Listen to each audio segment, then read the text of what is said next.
ब्रह्ममूर्ती संत जगी अवतरले उद्धरावया आले दीन जना. ब्रह्ममूर्ती संत जगी अवतरले. सावकाश तुमच्या पद्धतीने चालू दे, काही माझी अडचण नाही. विठ्ठल विठ्ठल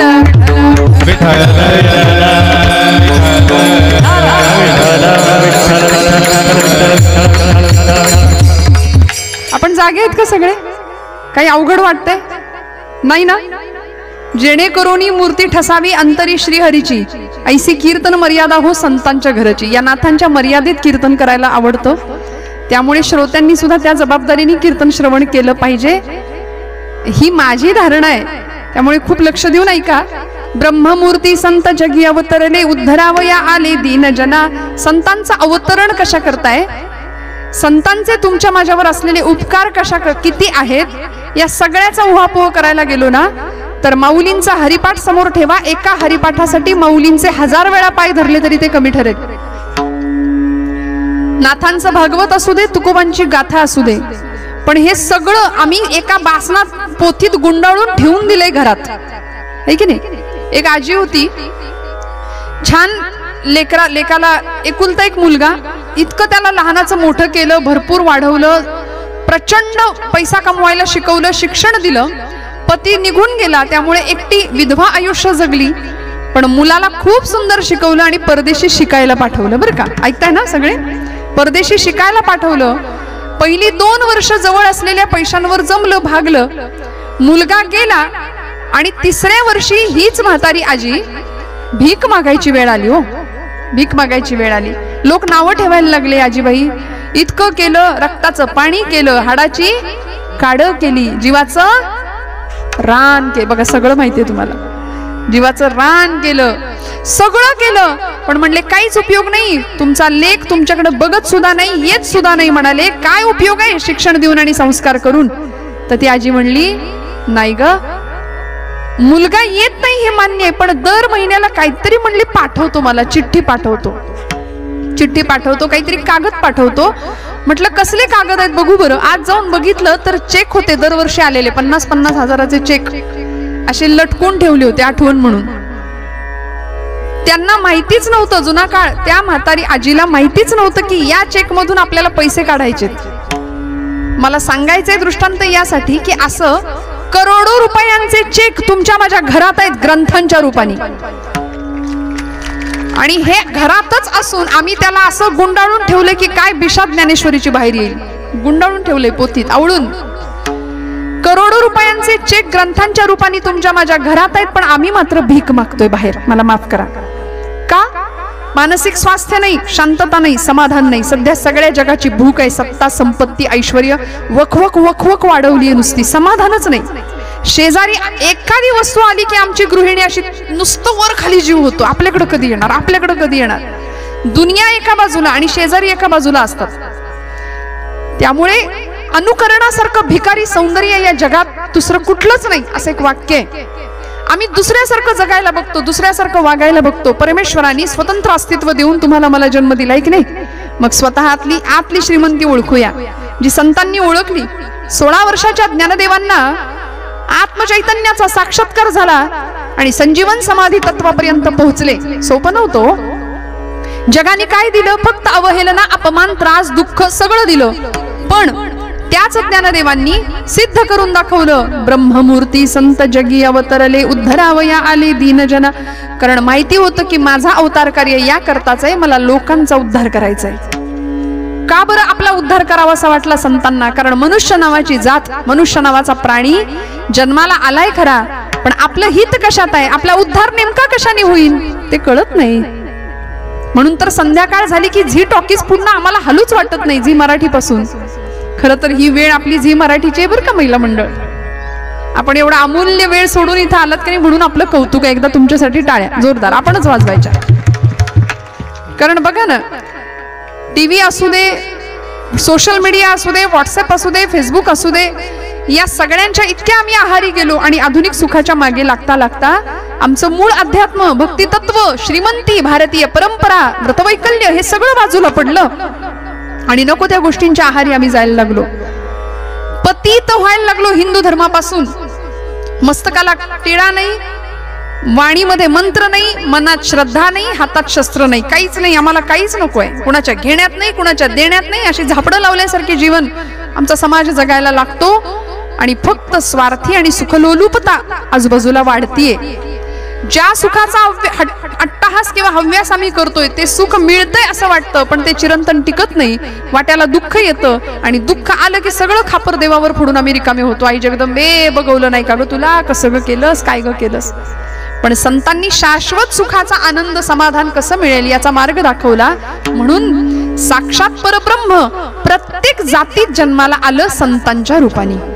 ब्रह्ममूर्ती संत जगी अवतरले. बघा ना, प्रत्येक कुळात संतांचा अवतार आहे की नाही. ज्ञानोबा आहेत, तुकोबा आहेत, गोरोबा काका आहेत, सावतामाळी आहेत, आमचे सेना नावी आहे, सज्जन कसाई आहे, सगळे आहेत. सगळ्या कुळात सगळ्या जातीत संतांनी अवतार घेतले, जन्म घेतले. पण आम्ही अशी माणसं दुर्दैवी की आम्ही संतांना सुद्धा जातीत वाटलं. मला खरं सांगा, आज आम्ही जातीपातीची राजकारण करतो. संतांना महापुरुषांना जातीमध्ये वाटून घेतलं. छत्रपती शिवाजी महाराज अमुक एका जातीचे म्हणून एखादा समाज पेटून उठतो, राजांच्या नावाचा उदो उदो करतो आणि त्यावर राजकारण होतात. अमुक एक संत ज्ञानोबा अमुक एका जातीचे, तुकोबा अमुक एका जातीचे, सावतामाळी अमुक एका जातीचे, गोरोबा काका, सेना नावी, सजन कसाई, गान्होपात्रा, जनाबाई, सगळे संत आम्ही वाटून घेतले. आणि संतांना जर आम्ही जातीत वाटलं तर आम्ही मातीत जाऊ एवढं निश्चित आहे. विठ्ठल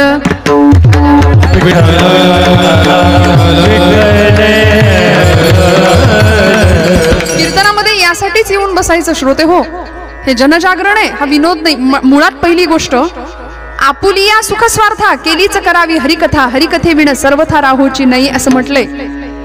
आत्मरंजन भवरंजन व्हावं याकरता कीर्तन आहे. मनोरंजनाची गोष्ट म्हणजे कीर्तन नाही. पहिलं डोक्यात आणि मेंदूत आणि हृदयात पक्क करून घ्या. मनोरंजनासाठी कीर्तन नाहीये. आत्मरंजन व्हावं, मी कोण आहे याची प्रचिती यावी. म्हणून इथे कीर्तनाच्या मंडपात प्रांगणात आपण आलात की नाही, काय बदल होतो. माझी माऊली म्हणते, येथ मनाचा मारून करिता इंद्रिया दुःख न देता, येथे मोक्ष असे आयता श्रवणाची. इथं कुठंही तपश्चर्या करायला सांगितली का, जंगलात जायला, भगवी कपडे घाला, सगळा संसार सोडा आणि तिकडे जाऊन तपश्चर्याला बसा. नाही नाही, येथ मनाचा मारू न करता इंद्रिया दुःख न देता. इतकं सोपं सांगितलं ज्ञानोबांनी. येथे मोक्ष असे आयता श्रवणाची माझी. आयता मोक्ष आम्हाला कीर्तनात दिला संतांनी. आणि म्हणून या कीर्तनामध्ये आल्यानंतर आमचे पाय आपोआप चौरंग होतात, हात आपोआप बिल्वपत्र होतात, डोळे समया होतात, हृदय गाभारा बनून जातं, सिंहासन बनतं तिथं आणि साक्षात लक्ष्मी माता तिथं प्रतिष्ठित होते.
कीर्तन चांग होय अंग हरिरूप.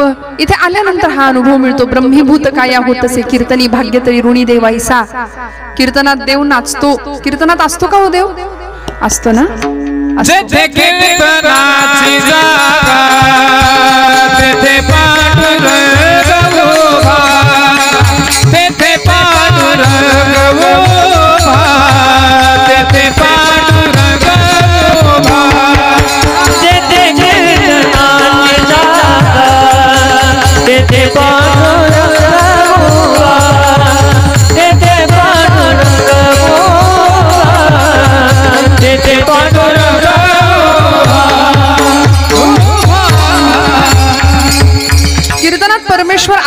श्रद्धेने आपण कीर्तन श्रवण करायचं. म्हणून म्हटलं वक्त्याची आणि श्रोत्याची काहीतरी जबाबदारी राहते कीर्तनामध्ये. उगीच टाइमपास नाही, लाईफ पास करण्याचं शास्त्र म्हणजे कीर्तन आहे. विठ्ठल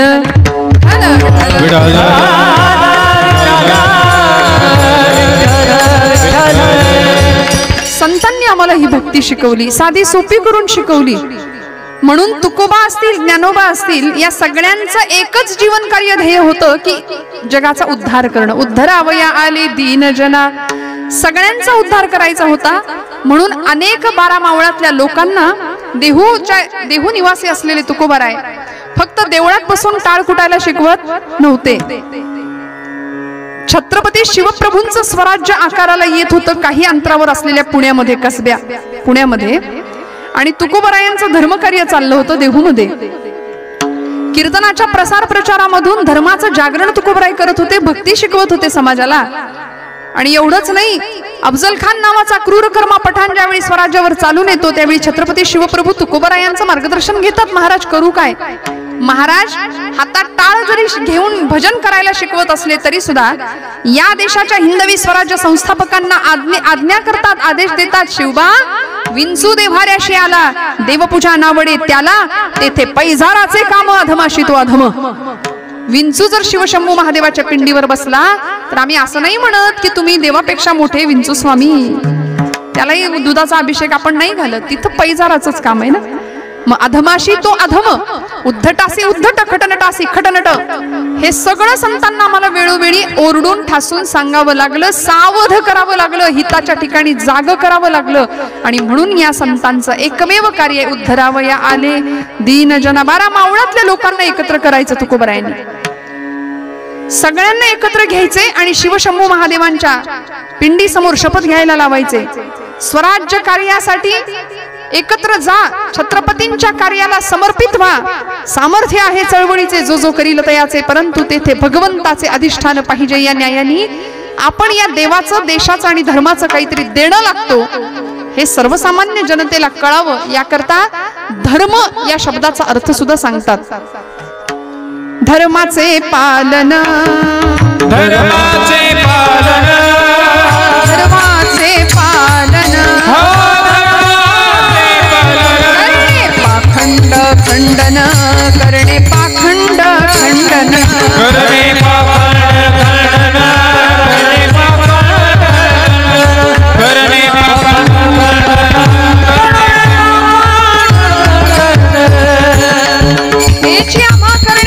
बीज वाढवावे नाम असं म्हटलंय तुकोबरायांनी. माझं कार्य काय आहे? कशासाठी अवतरण झालं? ब्रह्ममूर्ती संत जगी अवतरले. कशासाठी आलो? जगद्गुरु तुकया अवतार नामयाचा. त्यामुळे हे अवतरण सोपं नव्हतं, साधन होतं. आमच्यासारखे आम्ही जन्माला येतो, निघून जातो, पण संतांचं अवतरण काहीतरी वेगळं आहे. आले होते धर्माचं पालन करायला, नामाचं बीज जगामध्ये रुजवायला, वाढवायला, भगवंताच्या प्रतीचं नामाचं प्रेम वाढवायला. आणि असे संत आल्यानंतर होतं काय? अनेक ब्रह्मादिकांनी सुद्धा ज्यांच्या पायाशी जावं अशा घटना संत चरित्रामध्ये घडतात. एवढंच नाही, संतांच्या नामाचा उच्चार जरी केला तरी आमच्या ठिकाणचं पाप नष्ट होतं. दुसऱ्या चरणात नामदेव महाराज ब्रह्मादिक त्याचे वदिती पायवनी, ब्रह्मादिक त्याचे वदिती पायवनी,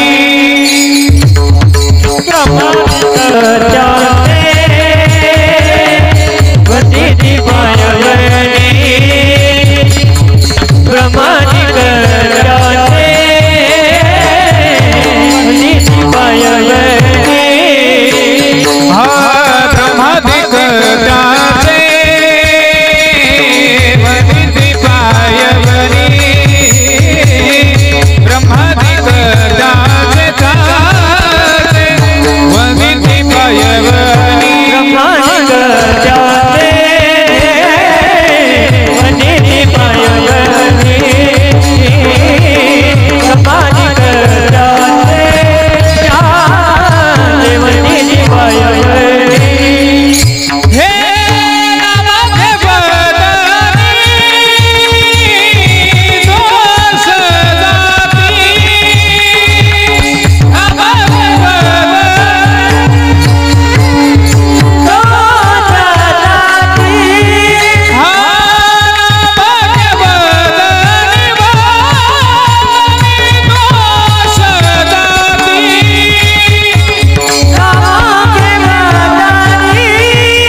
पायवणी नाम घेता वदनी दोष जाती. संतांच्या नामाचा आठव केला तरी आमच्या ठिकाणचा पापांचा नाश होणार आहे बरं का. कारण मनुष्य स्वभाव असा आहे, काम क्रोधादी विकारांच्या प्राबल्यामुळे आम्ही पाप प्रवृत्त होतो. हातून पाप घडतं आमच्या. आणि पाप शरीर नाही करत, पाप मन करतं आधी, मग शरीराकडून क्रिया घडते. मनात पाप येतं. मग या सगळ्या विकारांचा नाश व्हायचा असेल तर संतांच्या जवळ गेलं पाहिजे. संतांनी दाखवलेल्या मार्गावरून आम्हाला चाललं पाहिजे. ब्रह्मादिक त्यांचे वंदिती पायवणी. का जावं वाटलं छत्रपती शिवप्रभूंना तुकोबांच्या कीर्तनात? पुण्यामध्ये निवडुंगा विठोबाला तुकोबरायांची कीर्तनं रंगायची, देहूमध्ये महाराजांची कीर्तनं रंगायची. आणि या हिंदवी स्वराज्याचे संस्थापक असलेले छत्रपती शिवप्रभू राजांच्या तुकोबांच्या कीर्तनात येऊन बसायचे. एवढा अधिकार होता भक्तीचा, एवढं सामर्थ्य होतं की पांडुरंग कीर्तनामध्ये नाचत होता नामदेव महाराजांच्या. इतका नाचायचा, इतका नाचायचा, पितांबर सुटला तरी भान नव्हतं देवाला. एक चिटाळी झाली चंद्रभागे वाळवंटी.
प्रेमे पुढे नाचे पांडुरंग, असा अधिकार होता नामदेव महाराजांचा.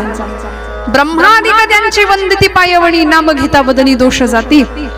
ज्या ज्ञानदेवांना इतकं छळलं समाजाने, इतकं छळलं ते ज्ञानदेव आई वडिलांनी देहांत प्रायश्चित्त घेतलं. बरोबर ना? आपण कथा जाणता, चरित्र माहिती आहे ज्ञानोबांचं.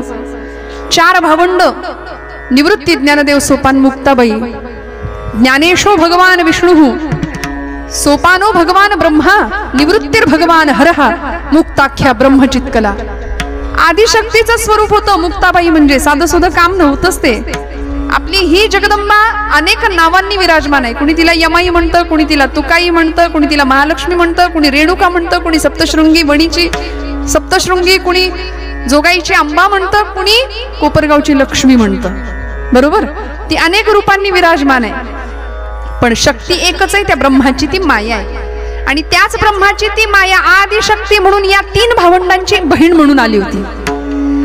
बहीण होती पण आई झाली, सगळ्या जगाची आई झाली.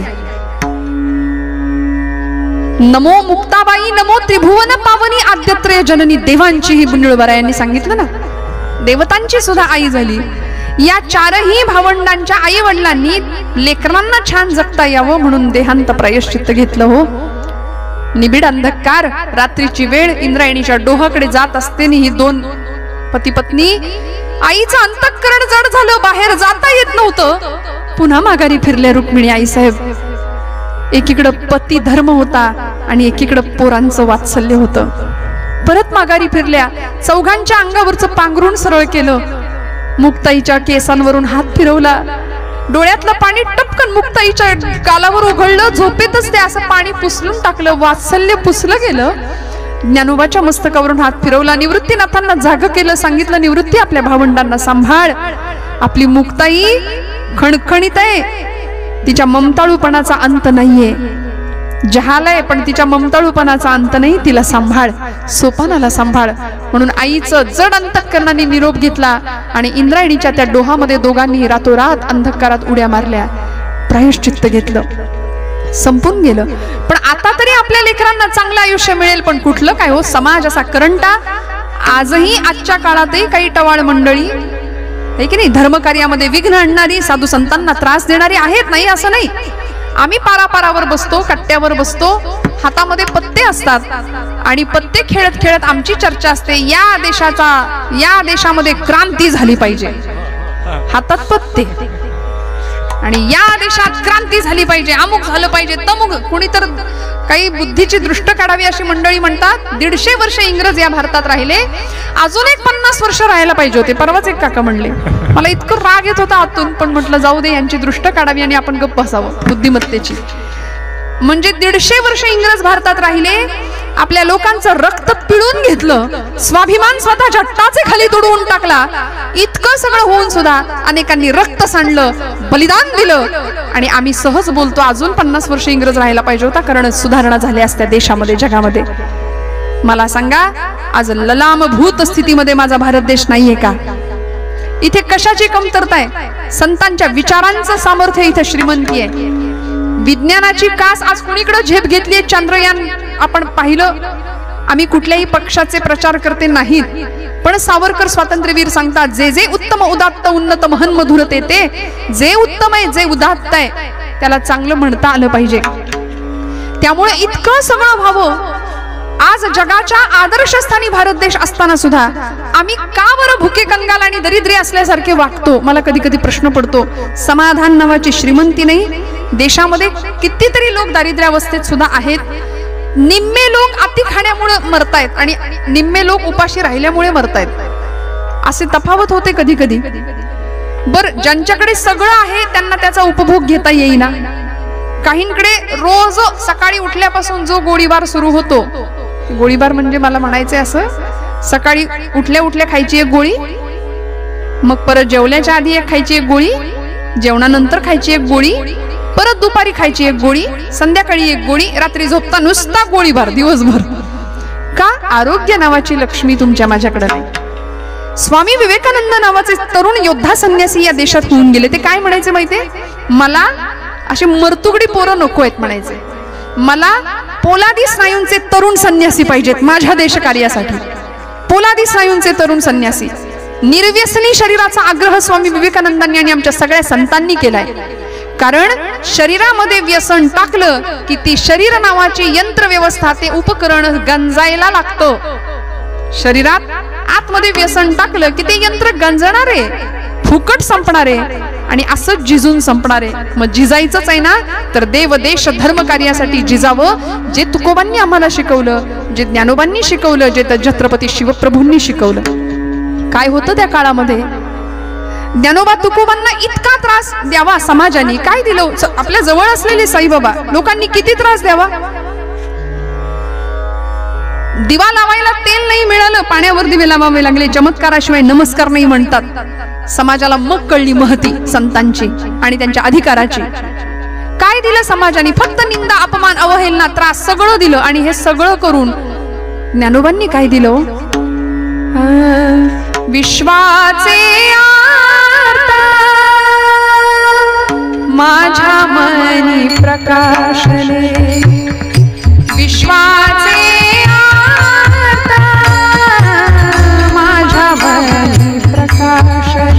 अवघे झाले देह ब्रह्म. सगळ्या विश्वाचं दुःख ज्ञानोबांनी स्वतःच्या उदरात घेतलं. स्वतःच्या उदरात घेतलं. एवढंच नाही, आता सर्वाभूती परमात्मा तत्व एकच आहे हे ज्ञानोबा सगळ्या जगाला सांगत होते. आणि लोकांकडून सहानुभूती सुद्धा मिळेना हो. संन्याशाची पोरं म्हणून विटंबना होतीये. तेव्हा याच ज्ञानदेवादी भावंडांनी पैठणला जाऊन शुद्धीपत्र मिळवायचा निश्चय केला. म्हणून पैठणच्या धर्मसभेसमोर ही चारही भावंड उभी आहेत आणि ज्ञानोबांनी सांगावं सर्वाभूती परमात्मा तत्व एकच आहे. उपनिषदांचं गहन तत्वज्ञान एको देव हा सर्वभूतेषु गुढ हा सर्वव्यापी सर्वभूतांतरात्मा विष्णुमया जगा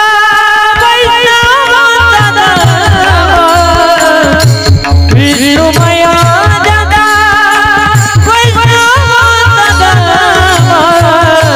वेदा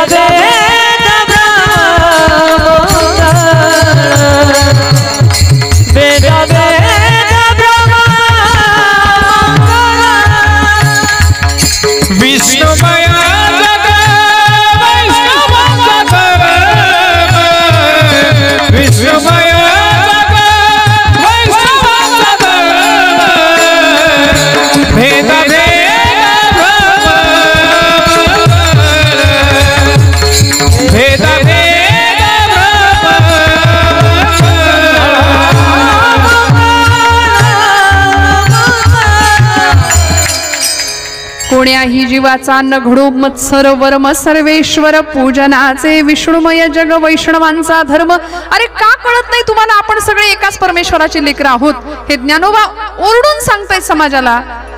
कुणीतरी सांगावं धर्मपीठाकडून, ज्ञाना स्वतःला इतका शहाणा समजतोस का रे? मग तिकडून तो रेडा चाललाय, त्याचंही नाव ज्ञानाचं आहे. तुला जे कळतं, तुझ्यात जो परमेश्वर आहे तो त्याच्यात आहे. ज्ञानोबा म्हणतात हो. मग तुला जे बोलता येतं ते त्याला बोलता येईल? ज्ञानोबा म्हणतात हो.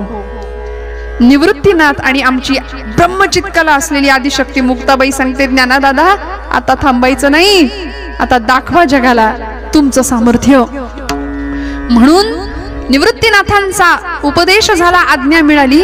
ज्ञानोबांनी त्या रेड्याला बोलावलं. आपला महाराष्ट्र असा आहे, ही संतांची भूमी अशी आहे की इथे आळेफाट्याला त्या रेड्याची सुद्धा समाधी आहे. हे संतांचं महात्म्य, हे संतांचं सामर्थ्य, ही ताकद आहे त्यांची. रेड्याला समोर बोलवावं, ज्ञानोबांनी त्याच्या मस्तकावर हात ठेवावा आणि सांगावं, देवा बोला. ओम अग्निमिळे पुरोहितम.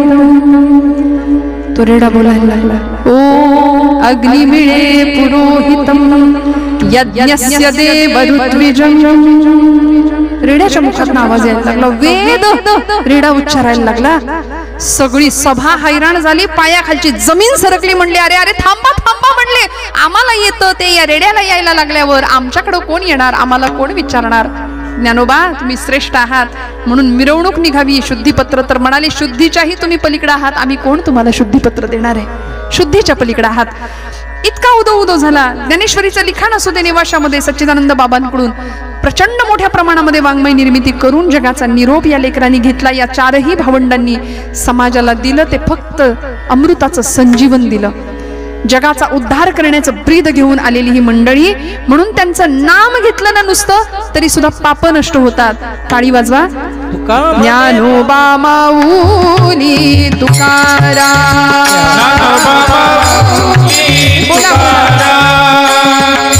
ज्ञानोबा माऊली तुकाराम.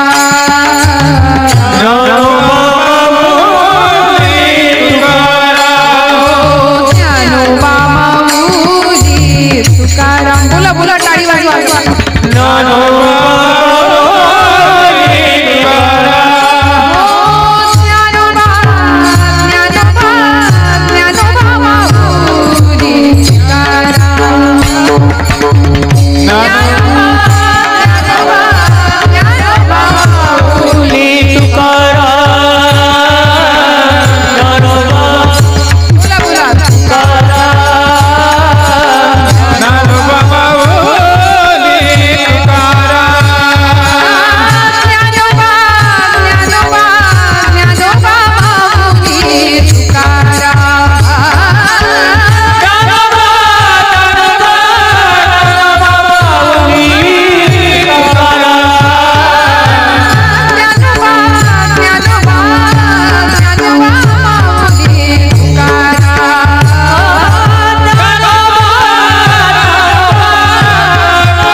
नाम संतांचं. नाम घेता वदनी दोष जाती. या जिभेनी आम्ही इतकी पाप करतो की नाही, प्रचंड निंदा करतो एखाद्याची. आणि हरिनाम प्रक्षाळी जिव्हे ते असं म्हटलंय. नाम आमची जीभ धुवून टाकायचं काम करतं. हरिपण हरिनामे धातु मूर्तीसी आले. हरिमय हरिनामे विश्वसंतासी झाले. भव भय हरिनामे साधकांचे पळाले. वद वद वद वद वद जिव्हे राम नामे रसाळे. अखंड नाम संतांचं आणि देवतेचं आमच्या मुखात आलं पाहिजे. आई जगदंबेचं अधिष्ठान समोर आहे. आई जगदंबेचं स्मरण आपण करतो. कधी करतो? महिला वर्ग जागे आहेत का आपण? वेळ झाली का आपली? घड्याळ संपलं का कीर्तनाची वेळ? नाही ना? मला सांगा आपण कधी करतो आईचा जागर?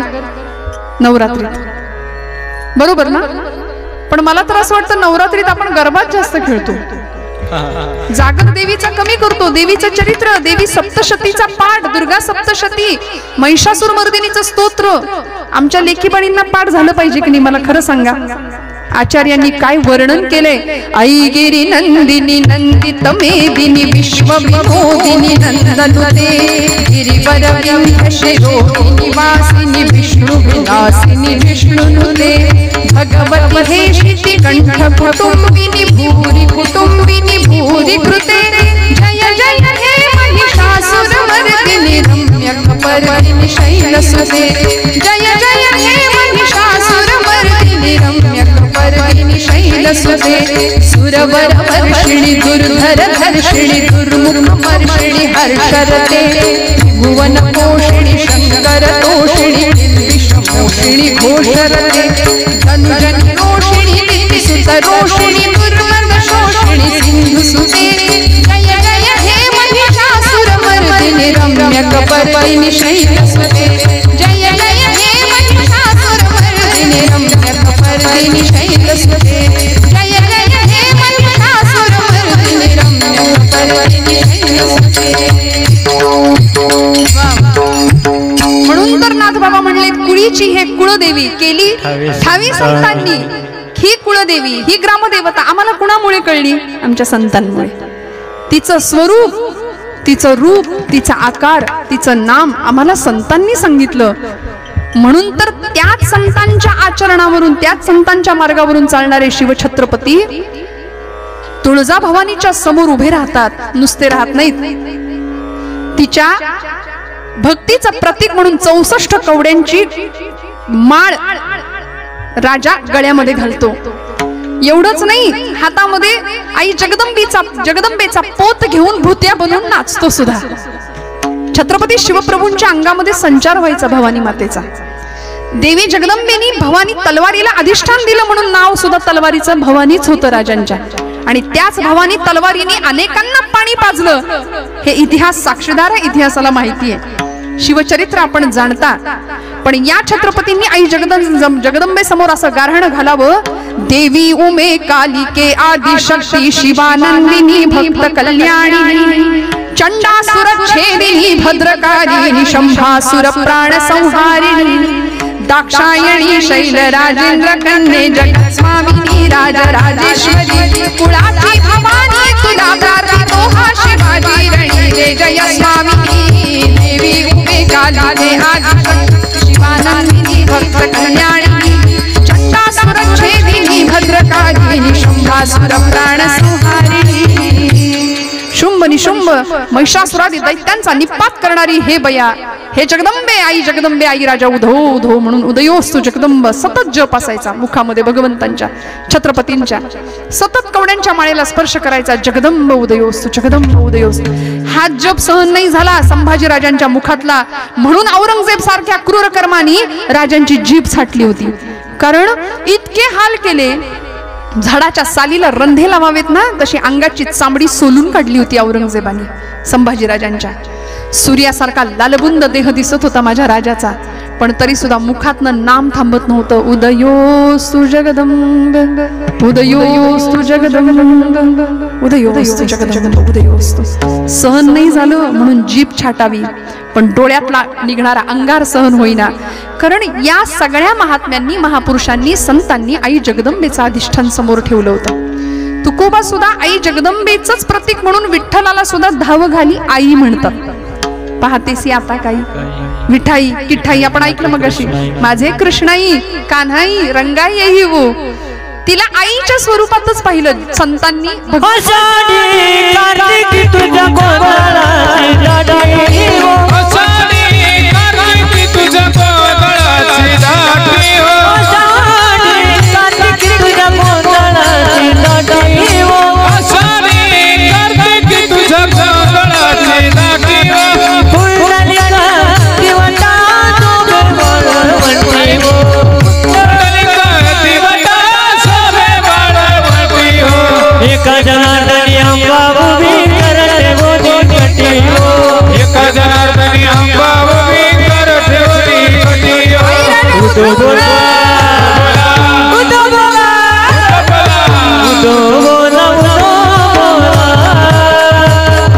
उदो बोला कृष्णाबाई बाबूचा हो, उदो बोला उदो बोला कृष्णाबाई बाबूचा हो, उदो बोला उदो बोला कृष्णाबाई बाबुलीचा हो, उदो बोला कृष्णाबाई बाबुलीचा हो.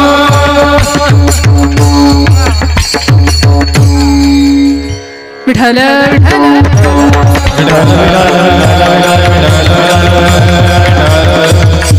संतांनी जगदंबेला आम्हाला परिचयाला आणून दिलं नाही, म्हणून संतांच्या जवळ जावं, त्यांच्या चरण धरावेत. ब्रह्मादिक त्यांचे वंदिती पायवणी, नाम घेता वदनी दोष जाती.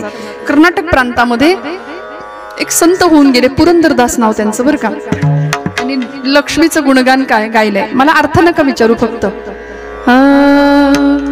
सौभाग्यदा लक्ष्मी बारमा नमामि, सौभाग्यदा सौभाग्यदा सौभाग्यदा लक्ष्मी बारमा नमामि, सौभाग्यदा लक्ष्मी बारमा नमामि, सौभाग्यदा लक्ष्मी बारमा.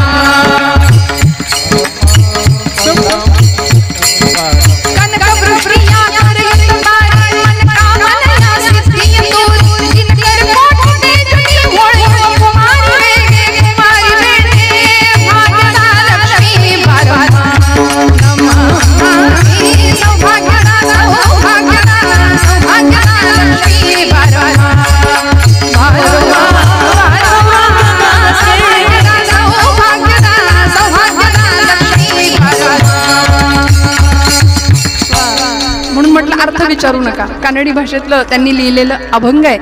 त्या लक्ष्मीला वारंवार प्रणाम मी करतो असं म्हणून. त्यामुळे अशा जगदंबेला समोर ठेवणारे संत, त्या संतांच्या पायाजवळ आपण जावं, त्यांचं नाम घ्यावं. आणि नामामध्ये किती ताकद आहे हे कीर्तनात सांगायची गरज नाही. विठोबा रखुमाई, बोला बोला बोला. विठोबा रखुमाई, विठोबा रखुमाई, विठोबा रखुमाई दे, विठोबा रखुमाई, विठोबा रखुमाई जय जय विठोबा रखुमाई, विठोबा रखुमाई दे, विठोबा रखुमाई, विठोबा रखुमाई जय जय विठोबा. हरि जय जय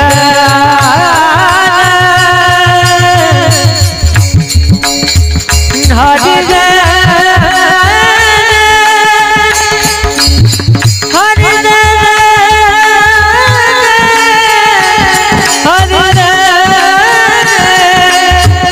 हरि जय हरि जय विठोबा रखुमाई जय जय विठोबा रखुमाई, विठोबा रखुमाई जय जय विठोबा रखुमाई, हरि जय जय हरि जय जय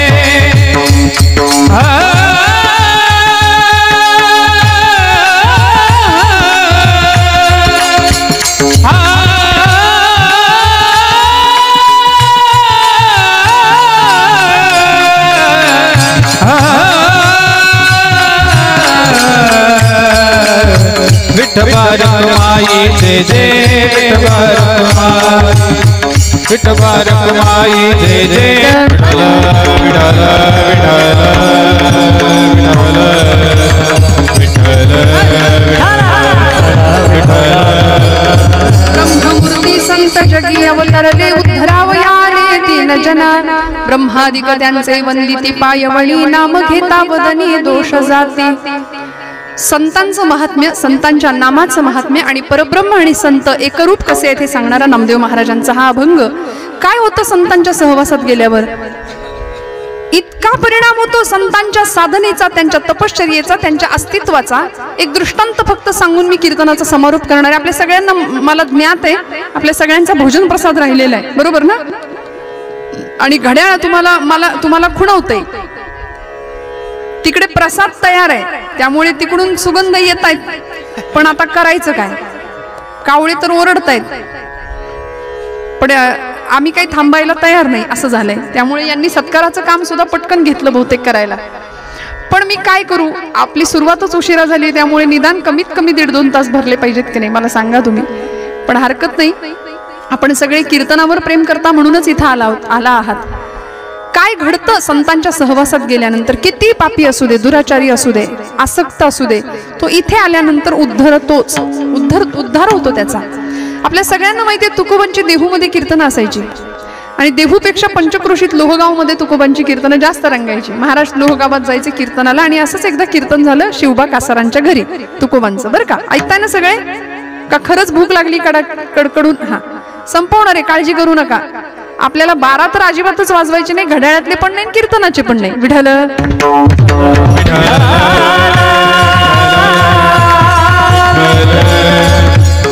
तुकोबांचं लोहगावमध्ये शिवबा कासारांच्या घरी कीर्तन झालं आणि परिणाम असा झाला, कीर्तन रंगलं तुकोबांचं. इतकं रंगलं, रंग भरला कीर्तनामध्ये.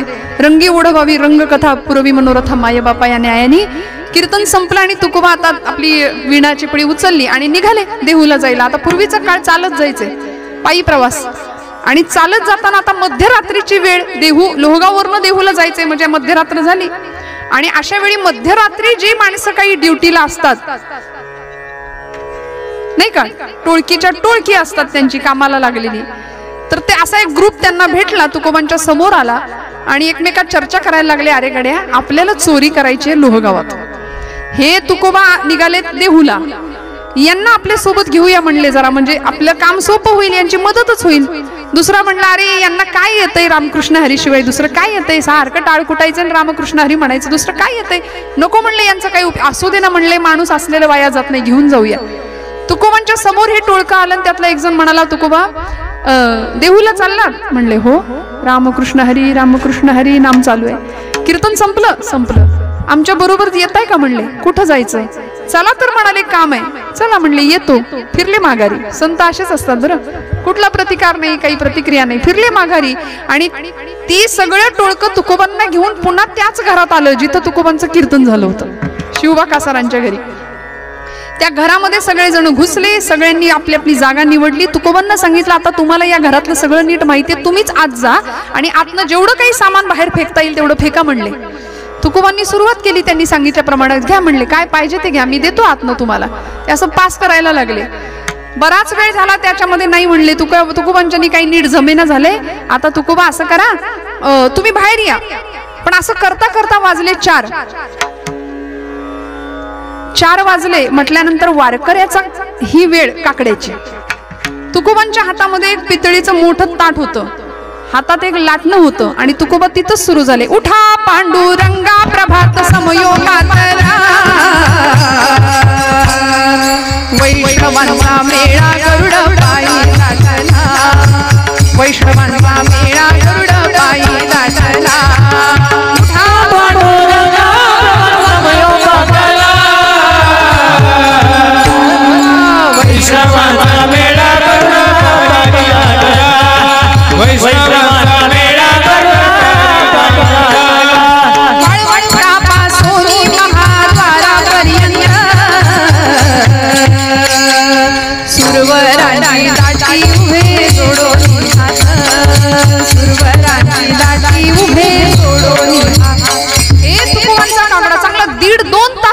माणसा काकडा सगळे लपले, म्हणले जिथं जागा मिळेल तर लपा. आता हे तोंडावर पाडणार आहे आपल्याला हा माणूस. जिथं जागा मिळेल तिथे लपा. सगळ्या चोरांनी लपावं. शिवबा कासार उठले, तुकोबांच्या समोर आले. एवढ्या मोठ्या मोठ्याने आता काकडा सुरू झालाय, कोण झोपून राहील. म्हणले तुकोबा गेलाच नाहीत तुम्ही कीर्तन संपल्यावर देहूला. महाराज म्हणले गेलो होतो. मग परत आलात की काय? हो म्हणले परत आलो. मग आता काकडा चालू आहे? हो म्हणले काकडा चालू आहे. कोण आलंय सोबत? काय एकटे आलात? नाही म्हणले दिंडी आलीये. दिंडी आलीये म्हणले माया बरोबर. सगळ्यांना म्हणले आता राजी खुशीने सगळे बाहेर या, कपाळाला गंध लावा. तुकोबांकडून या सगळ्यांनी माळा घालून घेतल्या. काय परिणाम झाला? होका दुराचारी विषयी आसक्त संत कृपे त्वरित उद्धरतो. घ्या तिसरं चरण. होका दुराचारी विजयी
दुराचारी विषयी आसक्त संत कृपे त्वरित उद्धरतो.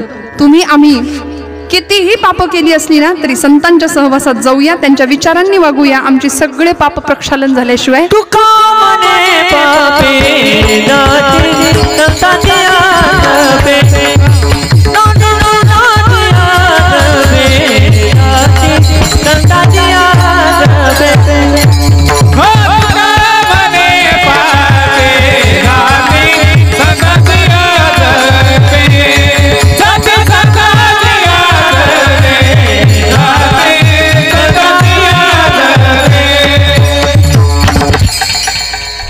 पापांचं निर्धारण होईल जेव्हा संतांच्या विचारांनी जाऊ, संतांनी दाखवलेल्या मार्गावर जाऊ. संत आम्हाला सांगतात आई जगदंबेची पूजा करा, भक्ती करा. लक्ष्मी ही फक्त पैसा नव्हे तर ती सगळ्या प्रकारची लक्ष्मी तुमच्या माझ्या घरात संस्कारांच्या रूपाने संस्कार लक्ष्मी असली पाहिजे. संध्याकाळी दिवे लागणीला सगळी लेकरं एकत्र बसली पाहिजेत. मी हात जोडून मंडळी जिथं जाते तिथं सांगते आपल्या लेकरांना कीर्तनाला घेऊन येत जा. काळाची फार मोठी गरज आहे. इथं येऊन कार्टी झोपली तरी चालतील, पण इथं झोपेत जे ऐकतील ते चांगलं असेल आणि घरी जागेपणी जे टीव्हीवर बघतील ते वाईट असेल. फार भयान भीषण काळ आहे. आम्ही आमच्या पोरांसमोर अंधार निर्माण करायला भविष्यात आम्हीच जबाबदार आहोत हे कायम ठसवूया हृदयावर. आमच्यात जर स्वतःमध्ये परिवर्तन नाही आम्ही करून घेतलं तर पुढचा भयान भीषण काळ आमच्या पिढीसमोर आव असून उभा राहिलाय. ना त्यांना जीवनातला कुठला निर्णय घेता येईल, ना त्या दिशेने पावलं उचलता येतील. प्रचंड संभ्रांत आणि भरकटले पण पुढच्या पिढीला देण्याला आम्ही कारणीभूत नाही ना, याचा विचार प्रत्येक पालकांनी, आईवडिलांनी, मोठ्या माणसांनी करणं गरजेचं आहे. माऊली म्हणते येथ वडील जे जे करीती तया नाम धर्म ठेवीती. सगळ्याचे उत्तर संत वाङ्मयामध्ये आहे. कुठेही भरकटले पण येऊ देऊ नका जीवनामध्ये. उत्तम अंतःकरण शुद्ध नीतियुक्त आचरण जर आमचं असेल ना तर परमेश्वर आम्हाला सांभाळतो. आमच्या पायात काटा सुद्धा टोचून न देण्याची जबाबदारी देव घेतो. घेतो. आई जगदंबा सांभाळते आम्हाला. ती जगदंबा आहे, जगदात्री आहे, लक्ष्मी आहे, ती सगळ्या सृष्टीची माया आहे ती. आणि मायाधीनम जगत सर्वम म्हटले, हे सगळं जग मायेच्या अधीन आहे. तिनं जर ठरवलं ना सगळंच संपवायचं, सगळं संपेल. आमच्या आतमध्ये ती आहे चैतन्य शक्तीनी, ती लक्ष्मी, ती शक्ती निघून गेली की लोक म्हणतात उचला आता काही राहिलं नाही, नाही का. घरासमोर गर्दी होते, चौघांच्या खांद्यावर जावं लागतं. ती आतमध्ये शक्ती आहे ना, तोपर्यंत सगळा देह चालतोय, बोलतोय, हलतोय, सगळ्या क्रिया करतोय. त्यामुळे त्या शक्तीचा परिचय करून घेऊया. आणि त्या शक्तीचा परिचय करून देणारे संत आहेत म्हणून नामदेव महाराज शेवटच्या चरणात सांगतात की अशा संतांच्या जवळ मला जाऊ द्या. अखंड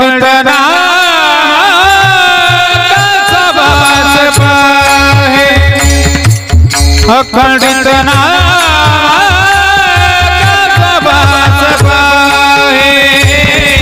अखंडित अखंडित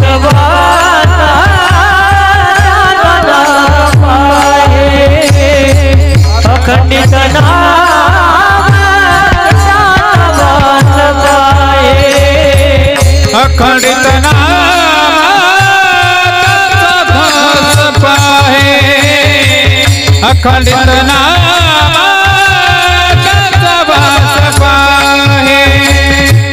अखंडित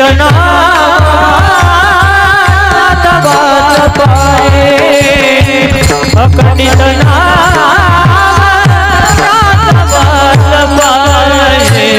निशिदी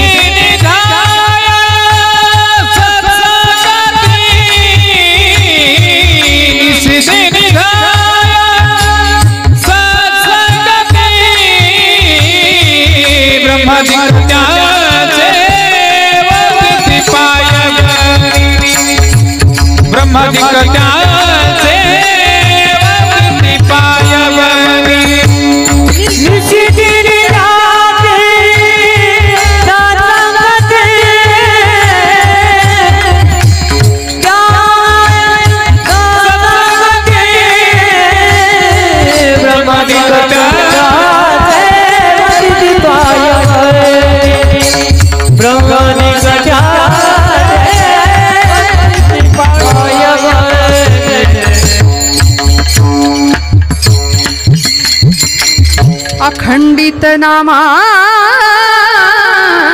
त्यांचा वास पाहे, निशिदिनी ध्याय सत्संगती, ब्रह्मादिक त्यांचे वंदिती पायवणी. जगत जननी भवतारिणी मोहिनी तू नवदुर्गा, जगत जननी भवतारिणी मोहिनी तू नवदुर्गा. तू भवानी महाकाली, तू भवानी महाकाली, तू शिवानी मंगला. जगत जननी भवतारिणी मोहिनी तू नवदुर्गा, जगत जननी भवतारिणी मोहिनी तू नवदुर्गा, मोहिनी तू नवदुर्गा, मोहिनी तू नवदुर्गा. अखंड संतांचा वास मागितला नामदेव महाराजांनी, वस्ती मागितली, जवळ निवास मागितला संतांच्या चरणाशी. आज तुमची म्हणजे ही कामना असली पाहिजे. मला माहिती आहे खूप वेळ झालाय, झालेली सेवा आई जगदंबा